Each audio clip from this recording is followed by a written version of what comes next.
how this ecosystem is gonna go next with the evolution of AI, with the evolution of Gen AI. So the bar now is set very high. Everybody's trying to leverage generative AI to suffice banking use cases. The challenges still revolve around data security. What needs to be done in the grand scheme of things that still has to be devised by the humans. Hello everyone, welcome to Nucleus Software podcast. With me I have Mr. Ashwani Garg from FinArth. He is the founder of FinArth. Welcome to Nucleus Software podcast. Thanks a lot. Ashwani. So Ashwani, you have a lot of experience in terms of banking. You have been there in banking for the last 10 years and you mentioned that you have been doing the transformation of banking in terms of artificial intelligence for last couple of years. So tell us about your journey. Tell us what you have seen, it has been in the last 5 years. You have seen how AI has involved in the banking sector. Tell us something about that. So my journey in banking started way back with my mom and dad. They both were into banking.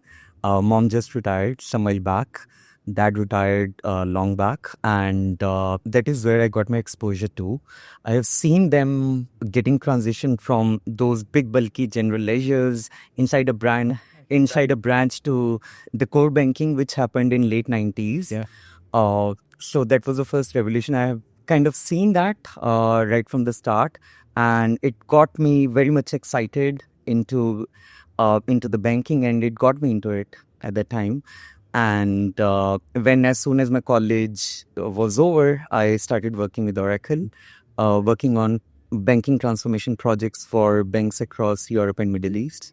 That is how I got into my stint of digital banking. So what I have seen transition from operations happening within the bank to the control now being given to the customers to run a lot of things on their app. From now we see AI getting in the picture, wherein customers are now interacting with the AI and getting what they want from that. So the transition has been monumental, especially in the last 6-7 years. Back in 18-19, we saw a lot of interest in chatbots. Yeah. Chatbots is what got everybody excited and started.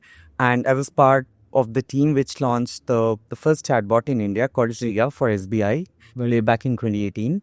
And SIA and also Yes Bank. So we were present in both of those banks. And we had done some proof of concepts with RBI Ombudsman scheme at that time as well. So that is how I would say my journey with the AI started. And coming back to now all of us, we know generative AI is the big thing in the market, and everybody's trying to leverage generative AI to suffice banking use cases, and that's where we have come up with our own large language model called Bank LLM. And Bank LLM allows banks to work with AI just the way we people work with ChatGPT. And we are trying to provide infra as capability to the banks so that the banks and their employees can go explore AI use cases, build on top of the platform, and see where it takes them. Okay. You talked about chatbot.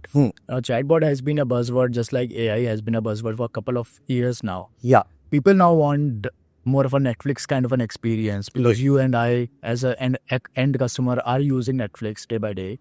Now, the expectation from banks is also to give the customers like you and us more of a Netflix kind of experience. Yes. So do you think that chatbot is the Netflix tool or Netflix kind of tool that bank can use to provide that level of experience, or there's something that needs to be come up in the market, that revolution is going to be there in the market in terms of AI and Gen AI that's going to give people like you and me experience or seamless digital experience where I just pick up a remote, click something and it's just there with me. I can scan and pay and then, everything is there in front of me. Yeah.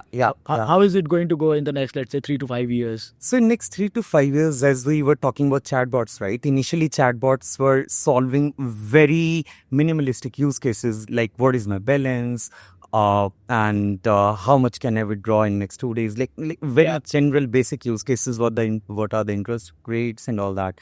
But the change which we have seen now is, since customers are already exposed to ChatGPT kind of interfaces, the baseline expectation has been set very high. So the bar now is set very high, and the banks have to kind of push themselves to get to that bar and provide those experiences. And definitely next 3 to 5 years, we will see a lot of stuff happening wherein smart recommendations co-pilots would be working alongside customers to make the recommendations better, to make their personal finance journey better, or even the product discovery, the way they interact with the banking ecosystem and how they interact with the products. So that is definitely going to be a monumental shift. We talked about banking ecosystem. SBI has a very different banking ecosystem. Yeah. I mean, that is why it is one of the best banks in the world. Yes. Any thoughts how this ecosystem is gonna go next? With the evolution of AI, with the evolution of Gen AI. If I talk about the evolution of AI in the UAE market, 70% of that market is already into the artificial adoption of artificial intelligence. Yes. But an Indian bank, Bank of Baroda virtual relationship manager is something that they have adopted, and Gartner has also recognized this as one of the top league bank in the Gen AI sector who has adopted very well the generative AI in their operations. Yes. Where do you think the SBI ecosystem is going to go in the next 2 to 3 years? Being an Indian-based bank to a, let's say, next league of bank of the world. I would say SBI, though they are very big, they have been agile. They have shown that agility with Yono app, basically combining all the experiences in one single channel. And I believe that all of these big banks are definitely going to do catch up with generative AI. But having said that, the challenges still revolve around data security because you cannot give your transactional history to ChatGPT and ask the questions. And definitely these big banks cannot do that because the data has to reside on premise. So that is where we'll see a lot of stuff happening.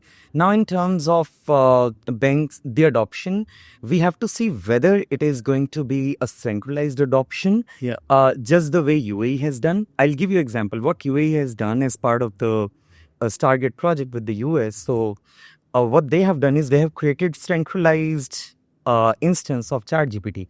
Now all the banks can refer to centralized ChatGPT intelligence for all of the queries. So it is located centralized. And banks, there are no regulations around the data security aspect now, because since everything is governed by that centralized system, and there's the push which I think India should be going for, because if just imagine if RBI comes up with something like this, wherein a large language model, a very big banking-based large language model is providing centralized experiences to all of these banks as a centralized capability to all of these banks. Yeah. And what is FinArth? FinArth, what does it do? So the meaning of the FinArth is FinArth. Earth means meaning. Yeah. So getting meaning out of all the fintech experiences, products, and back-end working, that is exactly what I do with what we do with our large language model, and hence the name FinArth. And how do you think FinArth is going to change the whole AI India? Yeah. India for AI or AI for India. Yeah. So Modi ji has that vision of having India as a $5 trillion economy. How do you think FinArth is going to contribute into that? So as I said, that the centralized efforts to have LLMs located centrally in a place wherein these LLMs can then provide these AI experiences. So that is exactly where we can help out.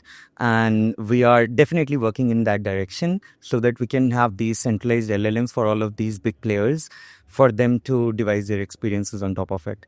And I strongly believe that not only customer service, the AI agents can also take up a lot of internal banking operations. Right. And that is one of our forte, wherein you can deploy our AI agents in an orchestrated workflow manner.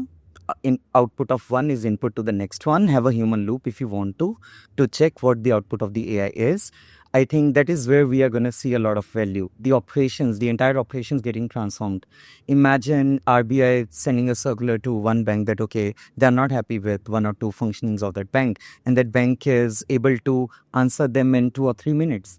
Wherein these days it takes 6 to 8 months to go back, check all the evidences, all the internal audits, and then go back and answer RBI. So these are the ways wherein banks will get a lot more agility and and fast pace in terms of taking their operations ahead. When we talk about AI, I remember Saudi Arabia had launched Sophia Yes. quite a long back. Yeah. And there was a huge buzz in the market that it's going to replace humans. And Yes. people are afraid of artificial intelligence. ChatGPT has taken over the whole content marketing piece. Being a part of FinArth.AI, that is trying to change the whole landscape in the artificial intelligence field. Do you think that people like me, we are doing a podcast here, should we be afraid that AI is going to take over our jobs, take over our operations? Definitely not the first version of Sophie for sure. Because those were very, I would say the technology was very nascent. It wasn't driven on these large language models or transformers, which we see these days. The computation power was not available at the time in 1819 to really get to the experiences which we see today. Right. So, but definitely AI in this day and age, my personal take on that is that we can definitely provide all the necessary tools to the AI to basically get the work done. But what needs to be done in the grand scheme of things, that still has to be devised by the humans. Yeah. Because there is that empathy factor among humans, a natural empathy which has to be there to kind of connect and make society wholesome, to be fair. So that element definitely has to be there all the time. Yeah, I mean, I believe AI can give you good, effective, seamless operations. Yes. But you need governance, or you need people who can govern that, manually govern those operations, so that AI doesn't take over, I don't know, another transformer or Arnold. And the problem there is that since it doesn't have empathy, if AI goes rogue, it doesn't even know that it is going rogue. Yeah.